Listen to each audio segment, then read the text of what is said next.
हम्म। बताइए, इस समय आज आप टीचर्स डे पर क्या शानदार रॉकेट कॉल्स लेकर आए?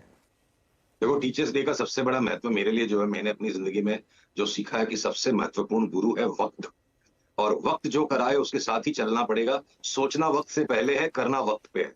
तो जब तक मिल रहे हैं रॉकेट्स तो उनका मजा लेते हैं। हमारा कुछ भी नहीं है, जो करवा रहा है वक्त करवा रहा है। और कल को वक्त रॉकेट्स को डुबाएगा तो हम उसके लिए भी तैयार होंगे। तो अब देखो अनुज, रॉकेट्स को ज्यादा पुश करने के बजाय जो पुराने रॉकेट्स में से अब दोबारा जो नई बड़ी चाल पैदा हो रही है, आप इस टीवी को एक इंस्टेंट ग्रेटिफिकेशन के लिए खेल सकते हो। ये जो कल का लो था, कल के लो को आप स्टॉप लॉस बना के चलो। और जब ये 20 के ऊपर आज ही ले लो और 20 के ऊपर जाए पोजीशन को डबल करो और इसकी सवारी 28 तक करो। तो ये भी 40-45% इमीडिएटली मिलता है। तो ये किसी रॉकेट से अब कम नहीं है। और जो पुराने रॉकेट से वो उड़ते जा रहे हैं, तो चाहे बॉम्बे स्टॉक एक्सचेंज उसे छेड़ने की जरूरत नहीं है, या वो कोपरान है या वो चेन्नई पेट्रोलियम है। तो जब रॉकेट अब सौर मंडल में है और हमारे वायुमंडल से बाहर है, तो उसे डिस्टर्ब मत करो, सब चांद पे पहुंचेंगे। और अब जो है ना अनुज, बहुत सारे अच्छे लॉन्ग ट्रेड्स थके हुए एफ एंड ओ के स्टॉक्स में वापस आ गए हैं। बिल्कुल। वो फिल्म आई थी ना, वक्त, सुशील जी, मेरे ख्याल से एक बहुत ahead of its time picture. उसमें गाना था ना, वक्त से दिन और रात, वक्त से कल और आज, वक्त की हर शे गुलाम और वक्त का हर शे पे राज। तो बिल्कुल, वक्त कब और कैसे बदले कोई नहीं जानता, सबसे बड़ा टीचर वक्त। बहुत अच्छी बात कही आपने। चलिए कुछ दो तीन स्टॉक्स पर और बात करते हैं। मेरे ख्याल से बीएससी आपकी शायद अब तक की सबसे रिमार्केबल कॉल रही है। आपने पिछली बार भी मैंने पूछा तो आपने कहा था कि आप क्यों मेरा सौदा बिकवाने की कोशिश कर रहे हैं बार बार। लेकिन मैं फिर पूछूंगा, अब नेक्स्ट लेवल क्या है यहाँ वॉच आउट करने के लिए, क्योंकि उन्होंने बायबैक प्राइस भी बढ़ा दिया यहाँ पर। देखो अनुज, ऐसा है, भाग्य एक ऐसी चीज है ना, ये ऊपर और नीचे दोनों तरफ किसी भी अति तक जा सकता है। तो चल रहा है भाग्य, तो उसको चलते रहने दो। नया तो यहाँ एंट्री कर नहीं सकते, एक्सट्रीमली ओवरबॉट है। और सारे ही सूचक ऐसे हैं कि एक बार ये स्टॉक यहाँ विश्राम करेगा। पर वो विश्राम अगर ये करता है, तो सिर्फ उस विश्राम की वजह से कोई हड़बड़ा के, वो विश्राम तो इसने कई बार किया, यहाँ पे भी किया, यहाँ पे भी किया, और अभी दोबारा करेगा, ठीक है। तो ये विश्राम अगर ये करेगा, सॉरी, ये मैं वीकली चार्ट पे आ जाता हूँ, मैं भी आवरली पे था। तो ये इतना सीवियरली ओवरबॉट जो स्टॉक है, ये थोड़ा बहुत अगर माइल्ड करेक्शन देता भी है, तो गुड इनफ रीजन नहीं है टेक्निकली इसको यहां से टेक प्रॉफिट करने का। जब आपकी चल पड़े तो आपको कुछ नहीं करना है, जो कर रहा है वक्त कर रहा है। तो 450 में 1200 भी बहुत बड़ी हिमाकत थी।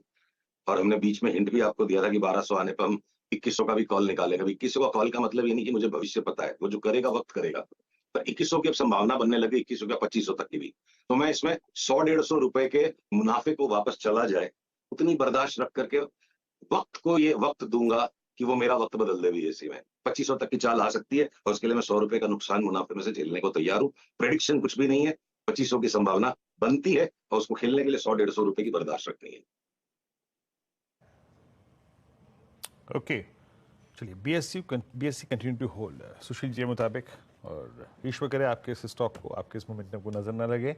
अभी आपने कुछ देर पहले बात की थी कि एफएनओ के बहुत सारे स्टॉक्स ऐसे जो हैं वो अब एक बाय मोड में आ चुके हैं, बहुत स्ट्रॉन्ग बाय सिग्नल्स वहां जनरेट हो रहे हैं। वो कौन कौन से हैं जहां पे आपका एक स्ट्रॉन्ग कन्विक्शन बन रहा है सुशील जी लॉन्ग साइड पे? देखिए, बीपीसीएल, एचपीसीएल, आईओसी, इन सब में शॉर्ट टर्म लिवरेज ट्रेड्स भी आप कर सकते हो। और डिलीवरी का सौदा करोगे तो ज्यादा पैसा बनेगा। बहुत बड़ी तेजी इनमें बन सकती है। और इसमें दो विरोधाभास आपको साथ मिलेंगे। मैं एक आपको बहुत डायनामिक चार्ट साथ में पहले दिखाना चाहता हूँ क्रूड ऑयल की। मेरे अनुसार, मेरी चार्ट रीडिंग के अनुसार, क्रूड ऑयल में एक बेतहाशा तेजी का दौर शुरू हो चुका है। और ये पहला चरण जो न्यूनतम स्तर 5500 से यहां तक आया, जिसको हमने किसी भी नोटिस नहीं किया, अब इसमें एक छोटा करेक्शन शुरू हो रहा है। महज एक करेक्शन, 10% तक की ये डिप आ सकती है। एमसीएक्स क्रूड का चार्ट मैं आपको दिखा रहा हूं, 6400 के आसपास। और फिलहाल जब तक चार्ट बदलती नहीं है, हम ये मान के चल रहे हैं कि अब क्रूड ऑयल की एमसीएक्स टर्म्स प्राइसेस में रेंज 6500 से लेकर 11,000 तक है।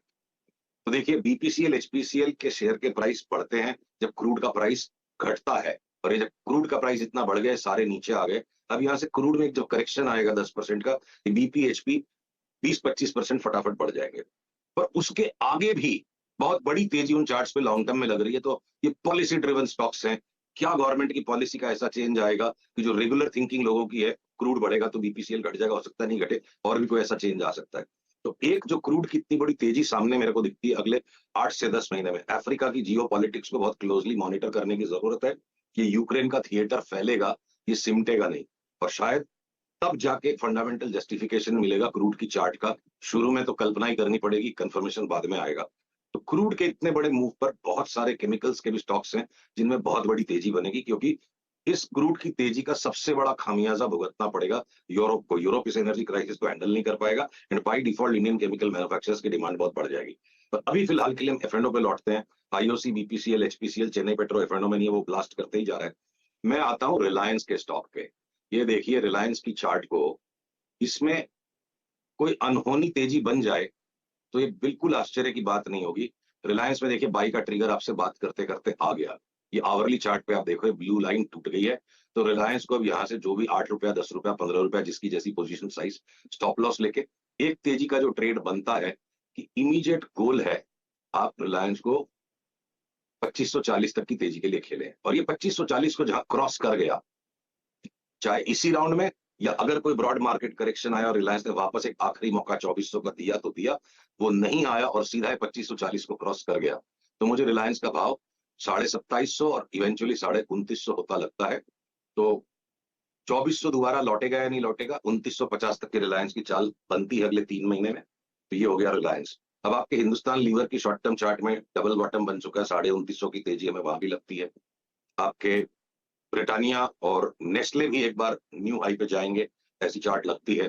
टाटा कंज्यूमर का ब्लास्ट कंटिन्यूड है, वो चलता जाएगा। और अब आप देखिए आपके जी टेलीफिल्म में जिस तरह की बड़ी चाल बनना शुरू हुआ, आज बड़ा ब्रेकआउट वापस आ गया 12-15 दिन के कंसोलिडेशन के बाद। ये जी की चार्ट को आप देखो आवरली पे, ये ब्लू लाइन के ऊपर जो बड़ा ब्रेकआउट आ गया है, तो हम इसको एक बार 320-30 तक की चाल के लिए खेलेंगे। फिर देखते हैं वापस करेक्शन में 250, 60, 70 आता है कि नहीं। पर निवेशकों के लिए, क्योंकि आगे चल के स्टॉक को डीलिस्ट होना है और मर्ज्ड एंटिटी सोनी जी का दोबारा से रीलिस्टिंग आएगा, कोई डिलीवरी का व्यापार यहाँ करे, तो मुझे जरा भी आश्चर्य नहीं होगा कि 525 और हो सकता है लास्ट में 600 रुपए भी आपको दिसंबर तक उस मर्ज्ड एंटिटी की दोबारा रीलिस्टिंग में मिल जाए। तो जी टेलीफिल्म में ट्रेडिंग पे 50-60 रुपए इमीडिएटली, और डिलीवरी लेके कोई बैठे तो यहाँ से भी स्टॉक डबल हो सकता है। तो अब आपके एफएमसीजी के स्टॉक्स, रिफाइनरी, रिलायंस और